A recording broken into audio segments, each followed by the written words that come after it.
Hello mga B! Welcome to my mini vlog. Unboxing tayo mga B ng mga pinadala galing Bicol.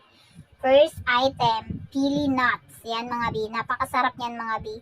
Pero masarap din yan yung hindi ginanyan. Yung fresh lang siya B. Yung pagka-open mo ng pili ay wala pa siyang sugar yan. Masarap yun mga B. Pero mas masarap din naman yung ganyan mga B. Luto na siya. Favorite yun ng anak ko. Siyempre di mawawala ang pansit. Pero mas masarap yung pansit bato kaso wala tayong available na pansit bato kaya yung pinadala sa amin. Ayan yung pili. Sa mga hindi pa alam kung ano yung pili, ayan po yung pili ng Bicol mga B. Napakasarap yan, nilaga lang. Wala nang ibang kailangan, lalaga mo lang yung mga B. May instant ulam pa na. Siyempre may saba, pang banana cue. At anong hinahanap mo dyan, be? Hanapin mo, kalkalin mo. Wala namang masyadong laman yan. O, ayan na nga, charan! May burok. Ayan, masarap yung burok, B. Lalo kung, ano pa yan, labas. Yung, pwede mo siyang paksiw, pwede mo siyang sabaw.